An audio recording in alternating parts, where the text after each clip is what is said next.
যে গাজী সাহেব কিন্তু প্রতিদিন 9:30 বাজে অফিসে আসে। এটা হলো আপনার নামে একটা কমপ্লেন দিয়ে দেয়া। আপনি কিভাবে গুড লিডার হবেন সেই বিষয় নিয়ে আমরা নানান বিষয় হলো। আসসালামু আলাইকুম ওয়া রাহমাতুল্লাহ। আজকে আমরা একটা বিষয় নিয়ে কথা বলবো, সেটা হলো অফিস পলিটিক্সের একটা পার্ট। অফিস পলিটিক্সগুলো আসলে কিভাবে হয়।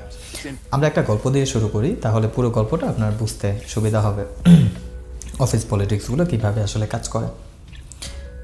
এক ভদ্রলোক, যিনি কিনা এমপ্লয়ি, সে আরেকজন ম্যানেজমেন্টের ব্যক্তিকে একটা গল্প শোনাচ্ছে।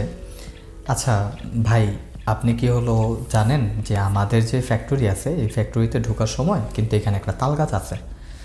তো তাল গাছটা কিন্তু সমস্যা না। ওই তাল গাছে আমি দেখি কি প্রতিদিন একটা হলো পাখি উইরা আসে, ওইখানে কিছুক্ষণ বসে, ওইখানে একটা বাসাও করছে আপাতত, আবার হলো উইরা চলে যায়। তো এরকমভাবে আমি অনেক দিনই হলো খেয়াল করলাম।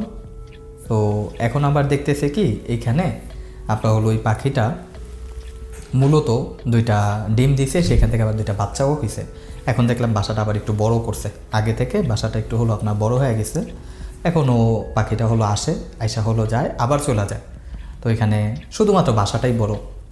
আচ্ছা থাকুক, মানে যেই ব্যক্তিটা বলতেছে আচ্ছা থাকুক, ওইখানে তাল গাছ আছে, ওইখানে আপনার সমস্যা কি? তাল গাছটা কি আমাদের কোনো সমস্যা করছে? পাখিটা আসে, বাসাটা উপরে, আগের তো একটু ছোট ছিল, এখন বড় করছে। মানে সে হলো মনে করেন আসে, উইরা যায়, বাচ্চা 2টা হইছে ছোট, ভালোই তো, সে উইরা যায়, সেটা আমাদের কি সমস্যা? আমাদের তো কোনো সমস্যা নাই, থাকুক না ওইটা, তাল গাছটা আপনার কি সমস্যা করে? আপনি ওইখান দিয়ে হলো দরজা দিয়ে সরাসরি অফিসে চলে আসবেন, কোনো তো সমস্যা দেখে না, ওইটা থাকুক। আপনি এক কাজ করেন, এটা ভুলা যান, এই যে তাল গাছের বিষয়টা, এটা মনে রাখার কোনো দরকার নেই, এটা ভুলা যান। এখন আসি আসলে বিষয়টা কিভাবে কাজ করে। আমার সাথে সম্পর্কিত ঘটনা একটি এরকম। আমি কাজ করতাম মিরপুর ডিওএসএচে সলভার এগ্রো ফার্মা, একটা মেডিসিন কোম্পানির হেড অফিসে। আমার অফিস ছিল 9টা বাজে। আমি অনেক দূর থেকে হলো যেতাম, যার কারণে কয়েকটা স্টেপে আমি হলো সেইখানে যাতায়াত করতাম। আমার 3 থেকে 3.5 ঘন্টা সময় লেগে যেত শুধুমাত্র অফিসে যাওয়ার জন্য। যদিও আমার অফিস টাইম ছিল হলো 9টা, কিন্তু আমি প্রায় সময় হলো 9:30, 9:35 পর্যন্ত আমার লেগে যেত ওইখানে যাওয়ার কারণে, কারণ আমি অনেক দূর থেকে আসতাম। এবং আমি আসলে তখন ছিলাম একটা হলো হানিমুন পিরিয়ডে, যে 3 মাস আমি এখানে হলো কাজ করব, দেখব এটার এনভায়রনমেন্টটা কেমন, আসলে সর্বোপরি আমি এখানে কাজ করতে পারবো কি না। যদি করতে পারি তাহলে আশেপাশে আমি কোনো একটা হলো রুম নিয়ে নিব, একটা ফ্ল্যাট, যেখানে আমি থাকতে পারি। আর যদি মনে করি যে না, সর্বসাকুল্যে আমি এখানে থাকতে পারবো না, তাহলে আমি অন্য কোনো একটা ব্যবস্থা করব। তো ইনস্ট্যান্ট আমি কোনো একটা রুম না নিয়ে নিই, যার কারণে আমি এত দূর থেকে আসা যাওয়া করে অফিসটা হলো করতাম। ওইখানে আমি যেই ডেস্কটায় বসতাম, সেই ডেস্কটার পাশে বসতো আমাদের পারচেস অফিসার।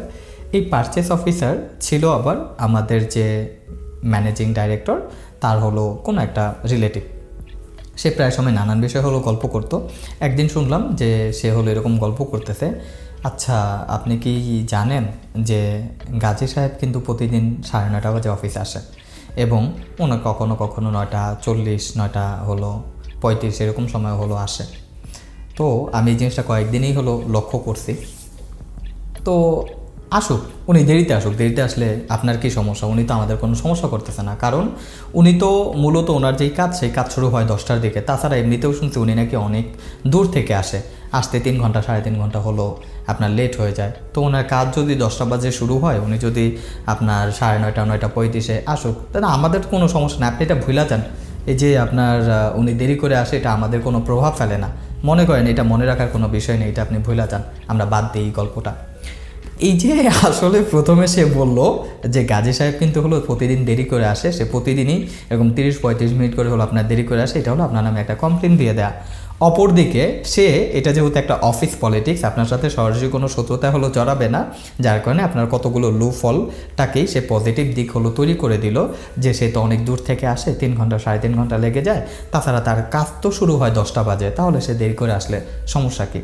তো এইভাবেই মূলত অফিস পলিটিক্সগুলো হলো চলে। আপনার নামে কেউ একটা লুফল হলো আপনার দিবে, এবং সেটা দিয়ে মূলত সে পয়েন্ট করবে যে আপনি আসলে দেরি করে আসেন, অথবা আপনি অফিসের এই ফ্যাসিলিটিটাও নষ্ট করতেছেন, অথবা এই ধরনের সুবিধা আপনি অফিস থেকে হলো নিচ্ছেন।